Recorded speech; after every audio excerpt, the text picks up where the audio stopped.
ایک روایت میں آتا ہے کہ روزے رکھنے سے تم صحت مند ہو جاؤ گے، اور بھوکا رہنے سے انسان کی سوچ اور انسان کی جو ذہنی صلاحیت ہے یہ بھی بہت بڑھ جاتی ہے۔ تو اس میں جسمانی فائدہ بھی ہے اور روحانی فائدہ تو ہے ہی کہ اس سے انسان کو اپنے آپ پر ضبط کرنا اور کنٹرول کرنا آتا ہے۔ صبر کی انسان کو تربیت ملتی ہے، اور صبر جو ہے وہ کس چیز کا نام ہے؟ صبر اس چیز کا نام ہے کہ ایک پسندیدہ چیز ہے آپ کے سامنے پڑی ہوئی ہے لیکن آپ اس کی طرف نہیں بڑھتے۔ پانی سامنے پڑا ہوا ہے، پیاس لگی ہوئی ہے، گرمی بھی ہے، لیکن روزہ رکھا ہوا ہے، پانی نہیں پیتے۔ کھانا پکا رہے ہیں، کھانے کی باس خوشبو آ رہی ہے اس کی، اور منہ سے پانی بھی نکل رہا ہے کہ بڑا شاندار کھانا بن رہا ہے، لیکن روزہ رکھا ہوا ہے، نہیں کھاتے۔ اور بعض اوقات ایسا ہوتا ہے کہ انسان کی بھوک کی وجہ سے طبیعت نڈھال ہو رہی ہوتی ہے، لیکن پھر بھی انسان اللہ سے ڈرتا ہے اور کھانا نہیں کھاتا۔ بعض اوقات ایسا ہوتا ہے کہ پانی منہ میں لے کے جاتا ہے کلی کرنے کے لیے، لیکن ایک قطرہ بھی حلق سے نیچے نہیں اتارتا اور اسے واپس اگل دیتا ہے۔ تو یہ چیز جو انسان کی تربیت ہے، یہ انسان کو جو مشق کروائی جا رہی ہے، اسے ٹریننگ دی جا رہی ہے، یہ اس کے اندر وہ تقوی کا وصف پیدا کر دیتی ہے کہ اللہ رب العزت کی نافرمانی نہیں کرتا۔ اب کس کو پتا چلتا ہے کہ لوگوں کے ساتھ سحری کھائی، لوگوں کے ساتھ افطاری کی، درمیان میں آپ نے توڑ لیا روزہ؟ کسی کو پتا چلے گا؟ نہیں، یہ آپ کے اور اللہ کے درمیان راز ہے۔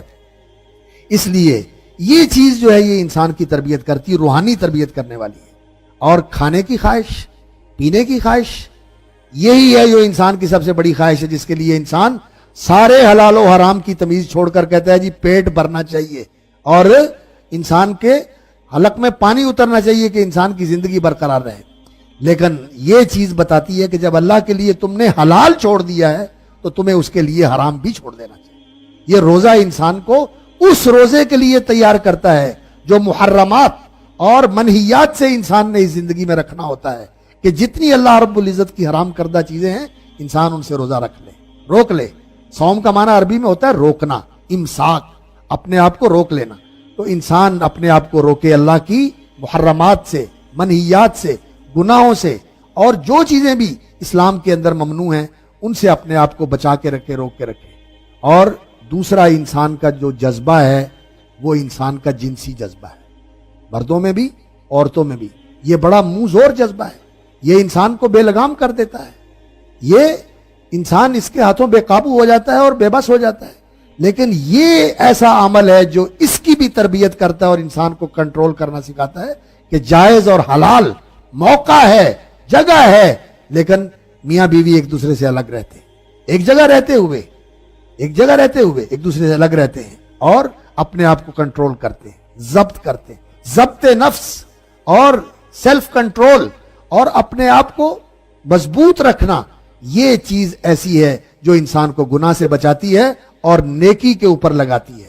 یہ انسان کا بے صبرہ ہونا اور انسان کا اس طرح کا ہونا کہ کمزور ہے، جو چیز دیکھی پسند کی اس کے پیچھے لپک گیا اور اس کے پیچھے چل نکلا، یہ انسان کی مضبوطی نہیں ہے، یہ کمزوری ہے اس کی۔ مضبوط اور قوی انسان وہ ہوتا ہے، المومن القوی وہ ہوتا ہے جو اس چیز کی طرف جائے جس کی شریعت نے اجازت دی ہے اور جس میں اس کا دنیاوی اور اخروی فائدہ ہے، اس کی طرف جائے۔ روزہ جو ہے یہ انسان کے اندر وصف پیدا کرتا ہے۔